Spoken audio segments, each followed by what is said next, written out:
Hello friend, welcome है आप सभी का हमारे एकेडमिक क्लासेस में। दोस्तों, आज की वीडियो में हम कक्षा 10 के एनसीईआरटी बुक की प्रश्नावली 1.1 के सवालों को हल करेंगे। लेकिन इससे पहले हम इससे जुड़े कुछ बेसिक चीज़ों के बारे में पढ़ेंगे। तो चलते हैं अपने टॉपिक पर। क्या कहता है हमारा, पहले इसमें होता है सबसे पहले हम जानकारी लेंगे संख्याएँ के बारे में कि संख्याएँ होती क्या है। क्या संख्याएँ, तो संख्याओं में हम देखते हैं कितनी प्रकार की संख्याएं होती हैं। दो प्रकार की हमारी संख्याएं होती हैं, दो प्रकार की। एक तो होती है हमारी वास्तविक संख्याएं, और वही पेन नहीं चल रहा है कुछ।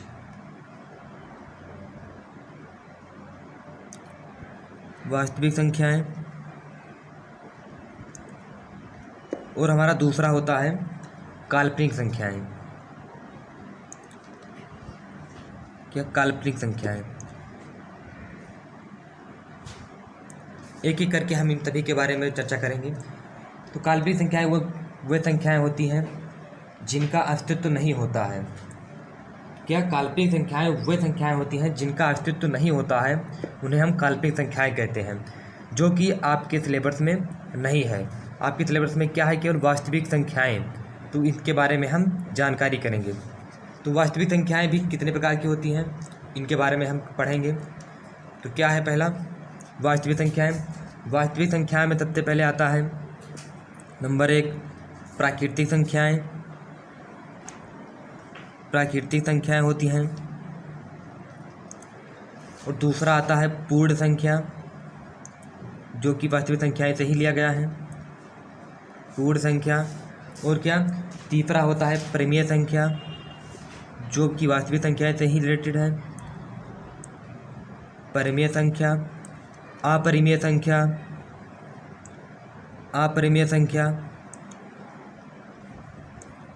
परिमेय संख्या, अपरिमेय संख्या। और पांचवा हमारा आता है पूर्णांक। इतनी सारी संख्याएं हमारी वास्तविक संख्याएं से ही ली गई हैं। तो हम एक एक करके सभी के बारे में चर्चा करेंगे कि होती क्या है। तो सबसे पहले प्राकृतिक संख्या के बारे में हम जानकारी लेंगे कि प्राकृतिक संख्याएं होती क्या है। तो प्राकृतिक संख्याएं, पहले प्राकृतिक संख्याएं के बारे में हम जानकारी करेंगे। प्राकृतिक संख्या किसे कहते हैं?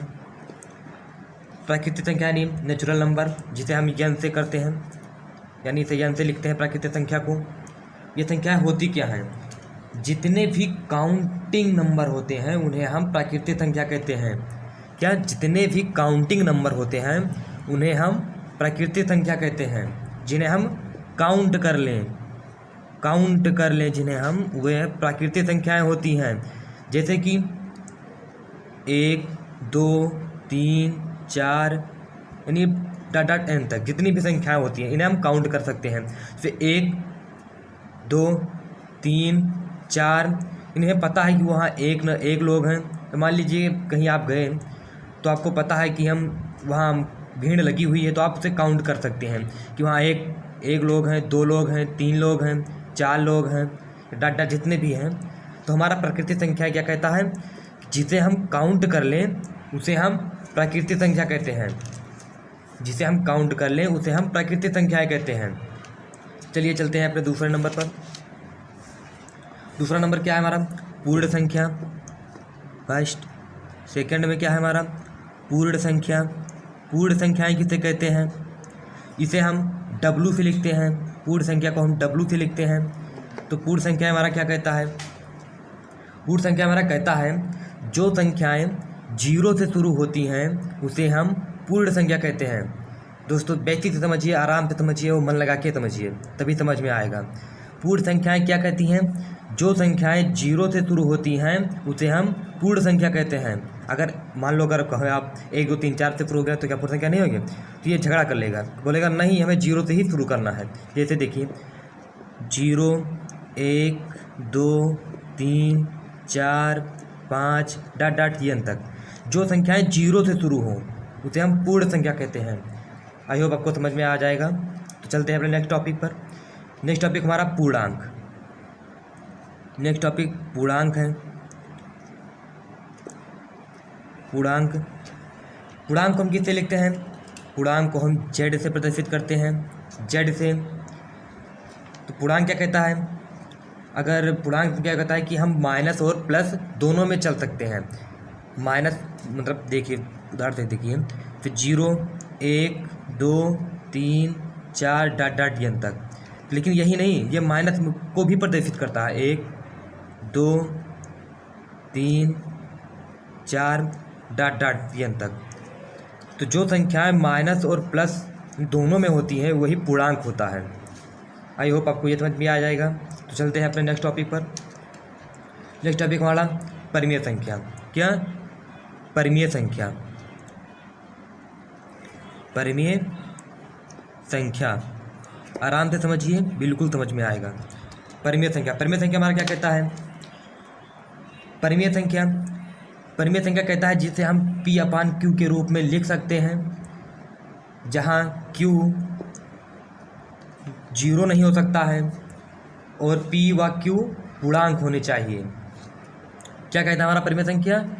परिमेय संख्या जिसे हम P अपान Q के रूप में लिख सकते हैं, Q बराबर 0 के बराबर नहीं होना चाहिए और P और Q एक पूर्णांक होने चाहिए। जैसे 0, क्या 0 ये नहीं है, क्योंकि अभी 0, क्योंकि 0 नहीं, Q बराबर 0 नहीं होना चाहिए ना। नहीं, 0 तो हो सकता है, 0 एक परिमेय संख्या है, लेकिन 1/0 ये नहीं है परिमेय संख्या। क्यों? क्योंकि ये बोला गया ना Q बराबर 0 नहीं होना चाहिए। और होता क्या है? P अपान Q, यही तो हमारा परिमेय संख्या है। तो P 1 हो गया और Q 0, लेकिन 0 के बराबर नहीं होना चाहिए। यही तो बताया गया है ना हमें कि Q बराबर नहीं होना चाहिए 0 के। तो यहाँ पर ये परिमेय संख्या नहीं है। चलिए भी और उदाहरण ले लेते हैं। जैसे मान लीजिए 1/3। और सबसे खास बात तो ये है इसकी, इनका जो HCF है, इनका जो मतलब इनका जो HCF है, HCF वो 1 होना चाहिए। इनका जो HCF है वो 1 होना चाहिए, तभी ये परिमेय संख्या माने जाते हैं। जैसे कि मान लीजिए अभी 1/3, तो ये पूर्णांक है ना, 1/3, 1/3 पूर्णांक भी है और ये परिमेय संख्या है क्योंकि इनका HCF 1 होता है। क्या? इनका HCF 1 होता है, अर्थात ये परिमेय संख्या है। अभी दूसरा उदाहरण ले लीजिए, मान लीजिए दूसरा उदाहरण लीजिए 2/4। तो ये तो नहीं है परिमेय संख्या, क्योंकि इनका देखिए 2 1 कम 2, 2 दूनी 4। तो Q इनका जो HCF होगा वो यहाँ पर 2 आ जाएगा, इसलिए ये नहीं होगा। क्योंकि देखिए अभी यार इनकी बात कर रहे हैं ना हम, इनकी। तो यहाँ पर देखिए 2 1 कम 2, 2 दूनी 4, इनका HCF 2 आएगा, इसलिए ये नहीं। लेकिन हाँ 1/2 जो है ये परिमेय संख्या हो सकते हैं। वो कैसे? क्योंकि जो इनका HCF होगा वो 1 के बराबर होगा। इनका जो HCF होगा वो 1 के बराबर होगा। चलिए फिर से समझते हैं। परिमेय संख्या हमारा क्या कहता है? परिमेय संख्या हमारा कहता है जिसे हम P अपान Q के रूप में लिख सकते हैं, जहाँ Q बराबर 0 नहीं होना चाहिए और इनका HCF 1 होना चाहिए, है ना। यही तो कह रहा है ना हमारा परिमेय संख्या। क्या? Q बराबर 0 नहीं होना चाहिए, P अपान Q के रूप में होना चाहिए और HCF जो इनका होता है वो 1 होना चाहिए। इनका जो HCF है वो 1 होना चाहिए, है ना। अर्थात आई होप आपको समझ में आ जाएगा। चलते हैं अपने नेक्स्ट टॉपिक पर। क्या कहता है?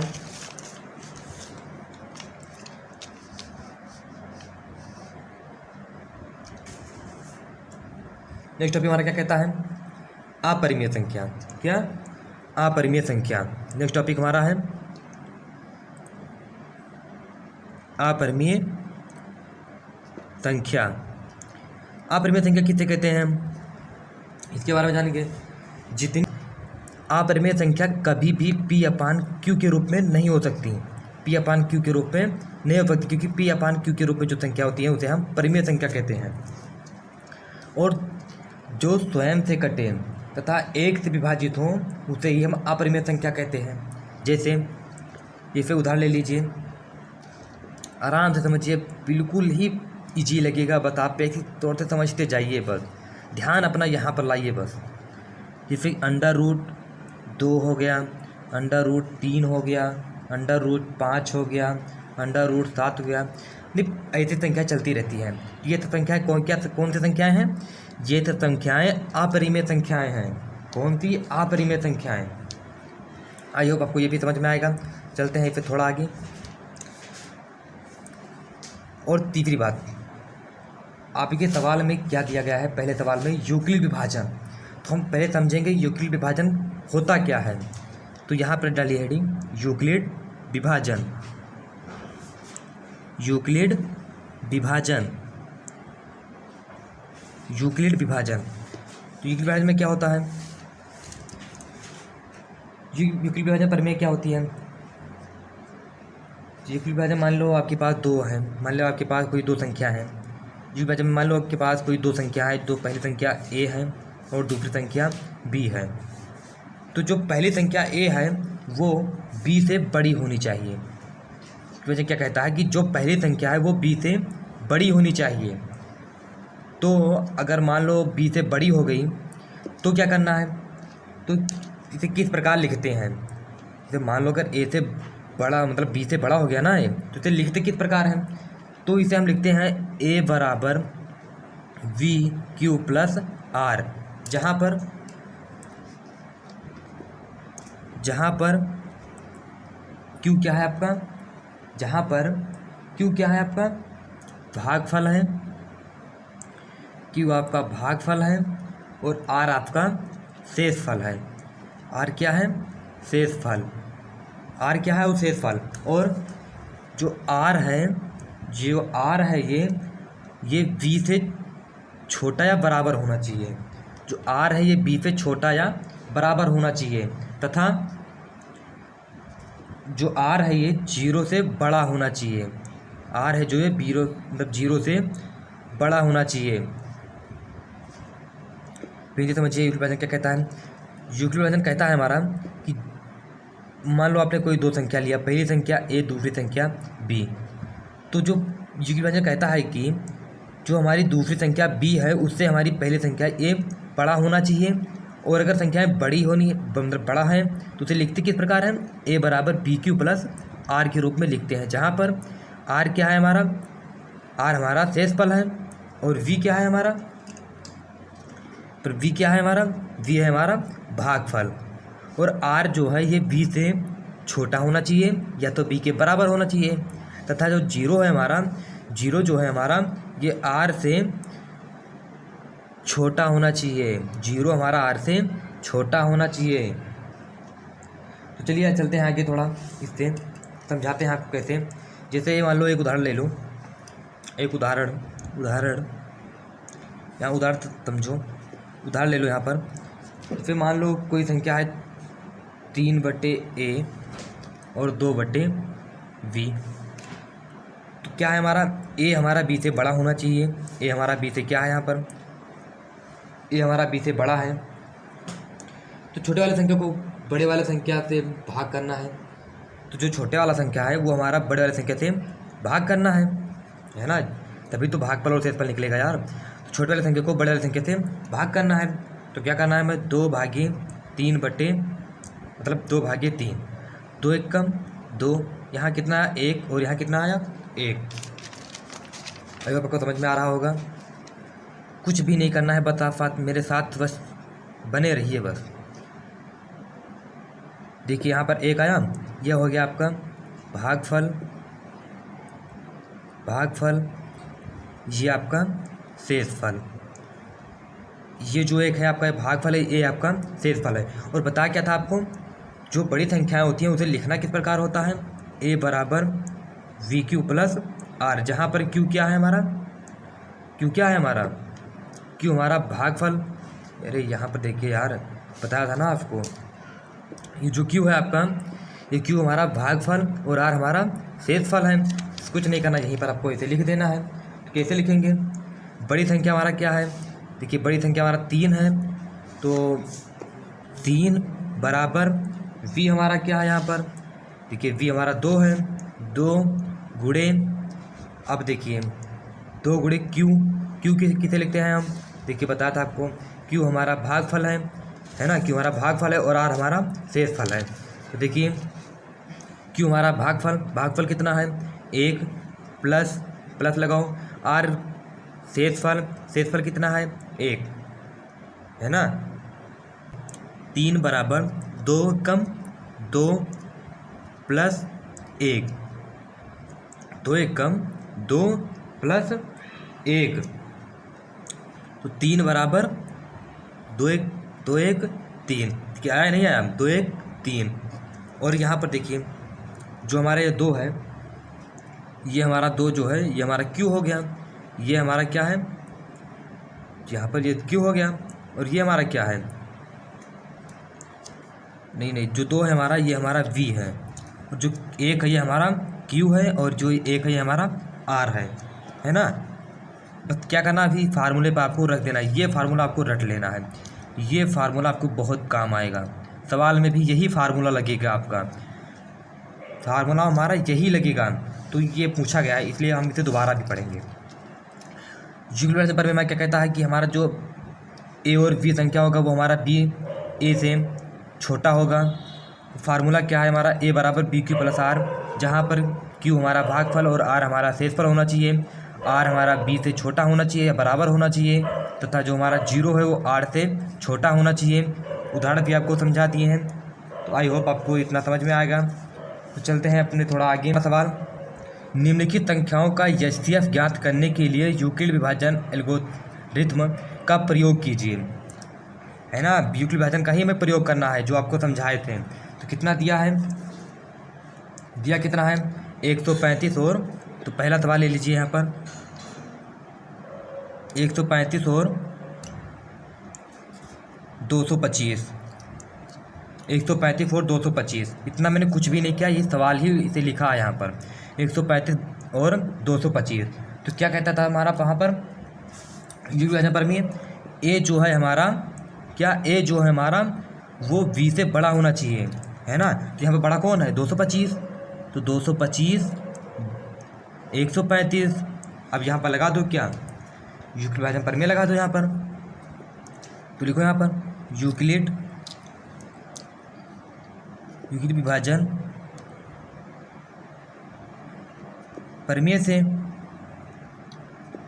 विभाजन परमेय से। तो क्या कहता हमारा विभाजन परमेय, क्या कहता था हमारा विभाजन परमेय ए बराबर क्या कहता था हमारा विभाजन ए बराबर वी क्यू प्लस आर, ए बराबर वी क्यू प्लस आर। अब क्या करना है इसी फार्मूले पर रख देना है। तो ए हमारा कितना है 225, ए कितना है हमारा 225 बराबर वी क्यू प्लस आर। वहाँ पर भाग निकाले थे ना वहाँ पर, तो हमें क्या करना है 135 और 225 का भाग निकाल लेना है ना।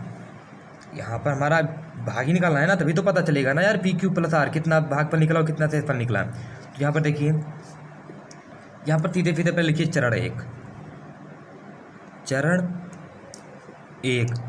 एक में क्या होगा, पहले यहाँ पर इससे भाग निकालिए 135 भागे 225, 135 भागे 225, तो भाग निकालिए कितनी बार जाएगा 135 भागे 225 कितनी बार जाएगा, एक बार जाएगा। सबको पता है 135 और 225 एक बार जाएगा, तो 135 बटे 0 कितना है यहाँ पर, ठीक है यहाँ 2 कम है यहाँ पर 3 ज़्यादा है, तो इसे 1 हम उधार लेंगे 12 9 3 12, 1 से 1 कैंसिल, कितना है 90। तो हमारा जो भागफल 1 शेषफल 90। लिखिए यहाँ पर चरण एक में लिखिए 225 बराबर 135 गुणे 1 प्लस 90। अब देखिए ए हमारा क्या होगा, ये लास्ट अंक हमारा 0 आना चाहिए, तब तक हमें काम करना है भाई, जहाँ पर 0 लाना है 0। तो दूसरे चरण 2 डालिए, चरण 2 में क्या करना है हमें, फिर वही काम भाग दीजिए 135 का 90 से, तो कितना जाएगा देखिए 9 दूनी 18 180 ज़्यादा, एक बार 90 5 है ना, 5 इतना आया नहीं आया 5 आया ना, कितना है, देखिए 5 और 9 4 13 45, 4 2 में कितना आया 90 गुणे 1, 90 गुणे 1 प्लस 45 आ गया। अब चढ़ते हैं अपने तीसरे चरण में। तीसरा चरण क्या कहता है हमारा, चरण तीन क्या कह रहा है हमारा, है ना। अब इसमें क्या बढ़ा है 90, यहाँ पर लिखिए 90 बराबर 45, 45 को मैं 90 से भाग, तो यार इसमें जानते हैं 45 दूना 90, 45 गुणे 2 प्लस 0, तो लास्ट अंक हमारा 0 आ गया। यहीं पर हमारा आंसर, लेकिन यहाँ नहीं लिखना कहते हैं, हमें लिखना है लिखना। देखिए कैसे क्या करते हैं, तो लिखिए यहाँ पर, अतः अंतिम शेषफल 0 है व भाजक हमारा 45 है, भाजक 45 है, तो हमारा HCF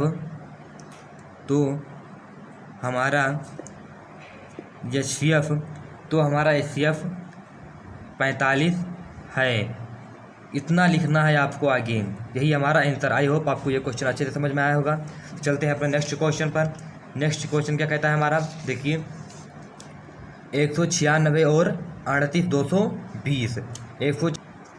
सेकेंड क्वेश्चन 196 और 38 220। फिर वही काम सेम वैसे ही करना है, इसमें भी क्या करना है, देखिए यहाँ पर क्या कहता है हमारा, ए बड़ा होना चाहिए 20 से, तो 38 220 196। अब यहाँ पर क्या करना है हमें, अब यहाँ पर हमें यूक्लिड विभाजन प्रमेय लगाना है, तो लगाइए। लिखिए यूक्लिड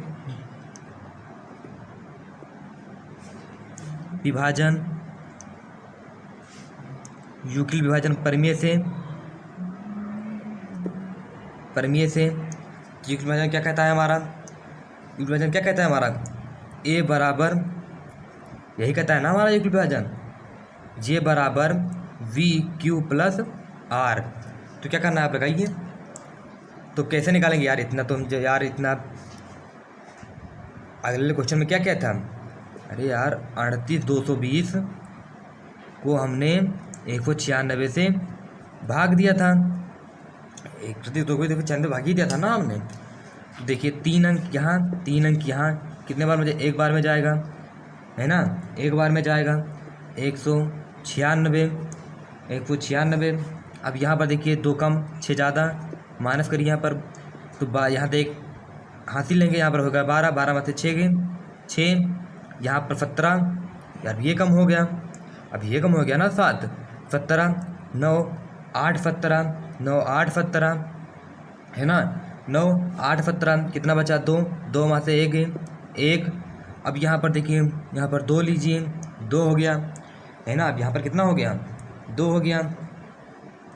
अब इसे देखिए, अभी से हम लगभग मान लेते हैं कितना, इसे मान लो हम 200, है ना, 196 को मान लो 200, और इसे मान लो 1800, इसे मान लो 1800, यहाँ पर 200, यहाँ पर 1800, तो 9 दूनी 18, 2 9 18, यानी 9 बार जाएगा, है ना, 9 बार जाएगा। 9 छक 54, 4 5 5 बचा ना, 54 हासिल 5, 9 9 81, 81 5 86, 81 5 86, 6 हासिल 8, 9 1 कम 9, 9 8 17, 9 8 17। अब इसे फिर माइनस करिए, 2 कम, यहाँ से 1 हासिल 12, 12 4 8, यहाँ पर 5 हो गया, तो यहाँ पे 1 हासिल 15, 15 6 8, मतलब नहीं 9 9 6 15 9, और यहाँ पर 7 7, ये ख़त्म, यहाँ पर अब एक 0 आएगा, यहाँ पर कितना आएगा 0 आएगा, है ना, 0 आएगा ना। यहाँ पर लेते, इसे मान लीजिए लगभग 200, इसे मान लीजिए 1000, इसे मान लीजिए 200, इसे मान लीजिए 1000, कितनी बार जाएगा, 2 2 पंचे 10, यानी 1000, 200 गुणे 500 बराबर 1000, यानी ये 5 बार जाएगा। देखिए 5 6 30, 0 हासिल आए, 3, 9 बचे 45, 3 48 के 8 हासिल आई, 4 5 कम 5 5 4 9, ये खत्म ये यानी ये पहले बार में ही खल्लास। तो लिखिए चरण 1 बराबर, लिखिए चरण 1 में क्या है 38 220 बराबर 38 220 बराबर 196 गुणे 195 प्लस 0, 196 गुणे 195 प्लस 0। तो लिखिए जो आपको बताया था वैसे ही इसमें लिखना है। अतः अंतिम शेषफल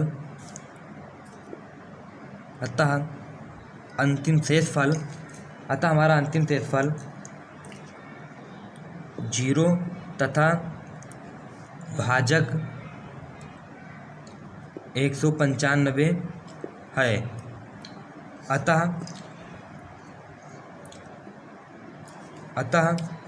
हमारा आंसर या उत्तर 195 है। यही हमारा आंसर। आई होप ये वाला सवाल भी आपको अच्छे से समझ में आ जाएगा। तो चलते हैं अपने नेक्स्ट सवाल पर। क्या कहता है हमारा नेक्स्ट सवाल, देखिए क्या कहता है हमारा नेक्स्ट सवाल। 867 और 255, क्या 867 और 255, देखिए यहाँ पर देखिए तीसरा नंबर सवाल 867 और 255, 867 और 255, यही सवाल कह रहा है ना हमारा।